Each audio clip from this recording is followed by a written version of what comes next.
مسجد نبوی کی تعمیر عشق و محبت کی لازوال داستان۔ مسجد نبوی کی تعمیر بھی ایمان، ہنرمندی، پاکیزگی اور نفاست کی وہ عجیب اور خوبصورت داستان ہے۔ پہلے تو سالوں سال ترکوں کو ہمت نہ ہوئی کہ وہ مسجد نبوی کی تعمیر کریں۔ ان کے نزدیک یہ کائناتی اور انسانی حدود سے ماورا طاقتوں کے بس کا عمل تھا، اور وہ محض انسان تھے۔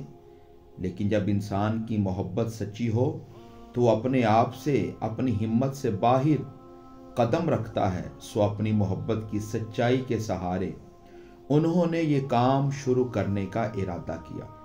کس طرح ارادہ کیا؟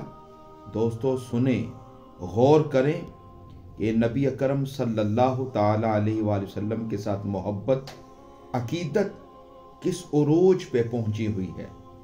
شوق تیرا اگر نہ ہو میری نماز کا امام، میرا قیام بھی حجاب، میرا سجود بھی حجاب۔ ترکوں نے اپنی وسیع سلطنت اور پھر پورے عالم اسلام میں اپنے اس ارادے کا اعلان کیا۔ اس کے ساتھ انہوں نے یہ اعلان بھی کیا کہ اس حتمی کام کو پورا کرنے کے لیے ان کو عمارت سازی اور اس سے متعلق علوم اور فنون کے ماہرین کی ضرورت ہے۔ یہ سننا تھا کہ ہندوستان، افغانستان، چین، وسطی ایشیا، ایران، عراق، شام، مصر، یونان، شمالی اور وسطی افریقہ کے تمام اسلامی خطوں اور نہ جانے عالم اسلام کے کس کس کونے اور کس کس چپے سے نقشہ نویس، معمار، سنگ تراش اور بنیادیں زمین کی زندہ رگوں تک اتارنے کے ماہرین، چھتوں اور سائبانوں کو ہوا میں معلق کرنے کے ہنرمند، خطاط، شیشہ گر، شیشہ ساز، کیمیا گر، رنگ ساز اور رنگ شناس، ماہرین فلکیات، ہواؤں کے رخ پر عمارتوں کی دھار کو بٹھانے کے ہنرمند اور نہ جانے کیسے کیسے پوشیدہ علوم کے ماہرین، اساتذہ، پیشہ ور اور ہنرمندوں نے دنیا اسلام کے گوشے گوشے میں اپنے اہل و عیال کو سمیٹا اور اس ازلی بلاوے پر قسطنطنیہ کی جانب روانہ ہو گئے۔ کہیں بے حد دور ایک چٹیل میدان ریگستان میں جنت کی کیاری کے کنارے ان کے رسول صلی اللہ تعالی علیہ وآلہ وسلم کی قیام گاہ پر تعمیر ہونی تھی، اور وہ اور ان کے ہنر اب ہر طرح اس کام کے لیے وقف تھے۔ اور ترکوں کو اس والہانہ کیفیت کی ایک حد تک امید تھی کہ لوگ اس طرح اس خاص کام کے لیے ہماری طرف لپکیں گے۔ بہرکیف ان کی تیاریاں بھی مکمل تھیں۔ عثمانی حکومت کی تقریباً ہر شاخ اعلان سے پہلے ہی حرکت میں آ چکی تھی، اور حکومت کے اہلکار اپنی حدود میں اور سفیر دوسرے اسلامی ممالک میں اس انداز اور ارادے کے تمام لوگوں کی اعانت کے لیے تیار تھے۔ ان اہلکاروں اور سفیروں کو یہ احکامات تھے کہ وہ ان تمام ماہرین اور ان کے ساتھ ان کے اہل و عیال کو اگر وہ چاہیں تو قسطنطنیہ تک کے راستے میں ہر طرح کی سہولت فراہم کریں۔ ادھر سلطان وقت کے حکم سے قسطنطنیہ سے چند کلومیٹر دور باہر میدانوں میں ایک خود کفیل کشادہ بستی تیار ہو چکی تھی۔ سو پھر جب ان اپنے علوم فنون میں ماہر لوگوں کے قافلے پہنچنے شروع ہوئے تو ان کو ان کے روزگار کے اعتبار سے اس نئی بستی کے الگ الگ محلوں میں بسایا جانے لگا، اور حکومت مکمل طور پر ان کی کفیل ہوئی۔ اس عمل میں یہ کوئی ایک دو دن کی بات نہیں تھی، اس عمل میں تقریباً 15 برس گزر گئے۔ اب یہ یقین سے کہا جا سکتا تھا کہ اس بستی میں اپنے وقت کے عظیم ترین فنکار، ہنرمند لوگ جمع ہو چکے ہیں۔ اب خلد سلطان وقت اس نئی بستی میں گیا اور اس نے خاندانی سربراہوں کے اجلاس طلب کر کے منصوبے کا اگلا حصہ بتایا۔ منصوبے کا اگلا حصہ یہ تھا کہ تم ہنرمند لوگ آ گئے، لیکن اب تم نے کیا کرنا ہے؟ اپنے اس ہنر کو سب سے ہونہار بچے، اولاد یا شاگرد کو اپنا ہنر سکھائیں، اور اس بچے کے جوان ہونے تک پختہ عمر ہونے تک یہ بچہ مکمل حکومت کی ذمہ داری میں تھا۔ اس دوران ایسے اساتذہ مقرر کیے کہ وہ ہر بچے کو پہلے قرآن پاک بھی پڑھائیں، اور وہ دوسرا ان کا جو باپ ہے یا استاذ وہ فن سکھائے، استاذ قرآن پڑھائیں، قرآن حفظ کروائیں، اور اس کے ساتھ ساتھ بچہ گھوڑ سواری کو بھی بہتر طریقے کے ساتھ سیکھے۔ پھر اس تمام تعلیم و تربیت اور تیاری کے لیے مزید 25 سال کا عرصہ مقرر کیا گیا۔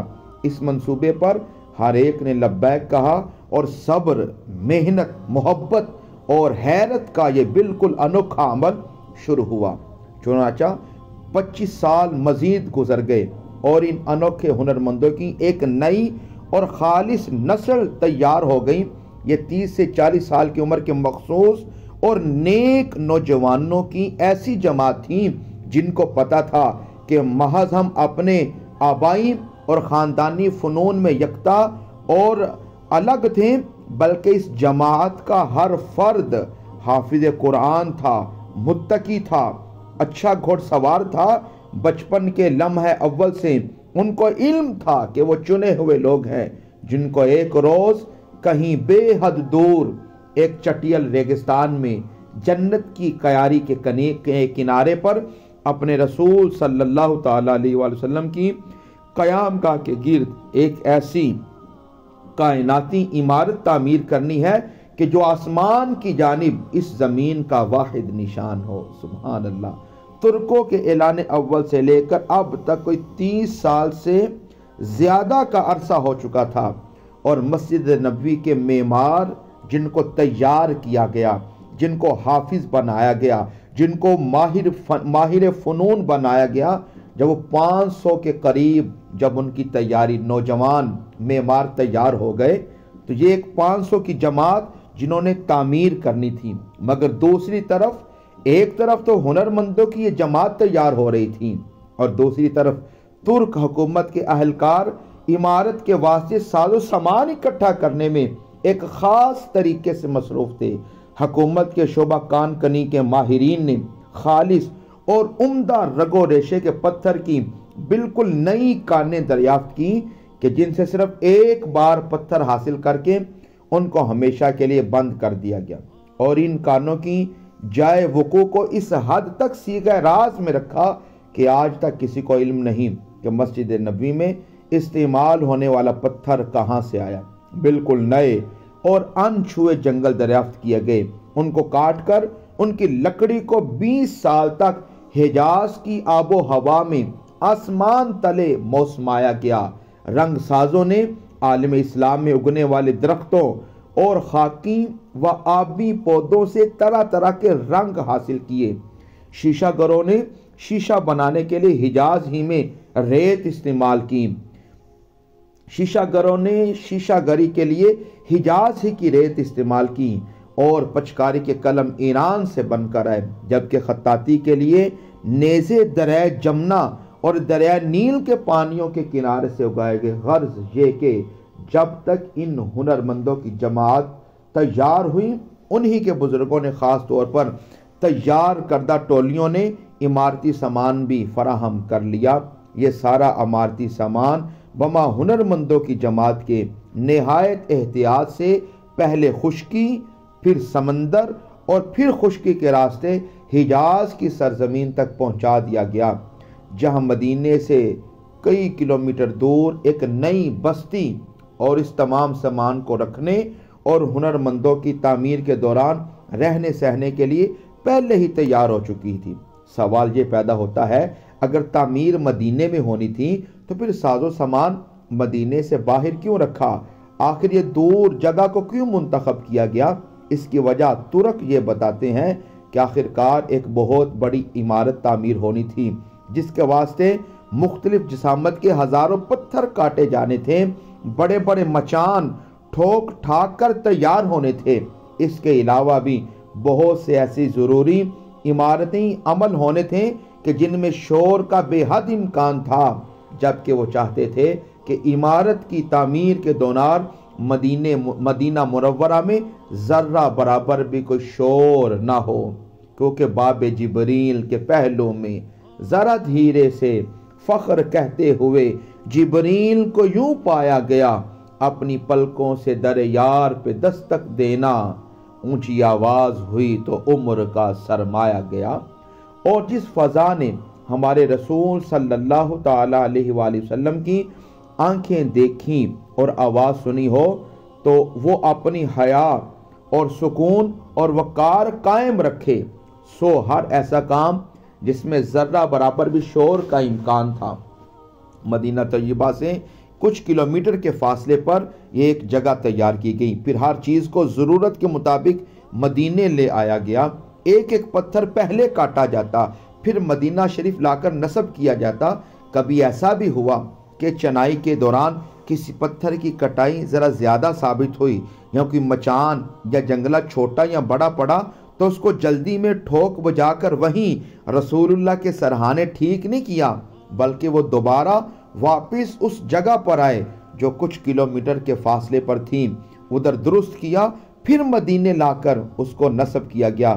یہ بھی یاد رکھیے کہ اس دور میں جو ذرائع مواصلت کیا تھے، بھاری بوجھ، نہایت سست رفتاری اور صبر سے ایک جگہ سے دوسری جگہ لے جایا جاتا تھا، اور انسانی نقل و حمل کے واسطے سب سے تیز رفتار سواری گھوڑے کے علاوہ کوئی اور نہ تھی۔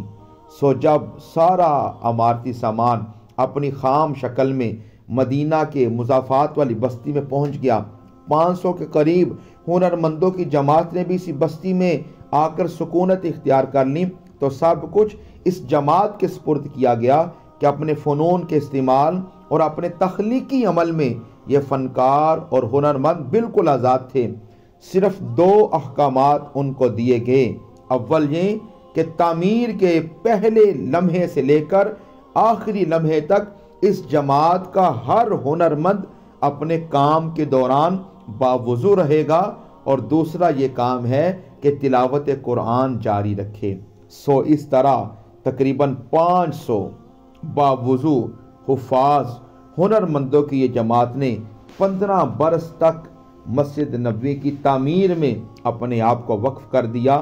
پھر ایک وہ خوبصورت وقت آیا، وہ خوبصورت گھڑی آئی کہ اعلان ہوا، وہی پھر مسجد نبوی سے وہ صدا گونجی، فجر کی اذان نے زمین سے نہایت ہی بھروسے اور ایمان سے اس عمارت کے مکمل ہونے کا اعلان کر دیا کہ اب خلا محفوظ بھی ہے اور آزاد بھی۔ یہ مسجد نبوی، یہ عمارت کیسی ہے، کیا ہے اور کہاں لے جاتی ہے، اس کے بارے میں تو میرے دوستو شاک نے کیا کیا باتیں کہیں۔ صرف اتنا کہا جا سکتا ہے کہ یہ عمارت اس جہاں میں ہوتے ہوئے بھی اس جہاں میں نہیں، اپنے آپ میں قائم رہ کر اس عمارت کو دیکھو تو یہ کہیں اور ہے، اپنے آپ سے باہر قدم دھر کے اس کو دیکھو تو یہ کہیں اور ہم کچھ اور ہیں۔ میرے دوستو مسجد نبوی کی جو تعمیر ہے، یہ عشق و محبت کی لازوال داستان ہے۔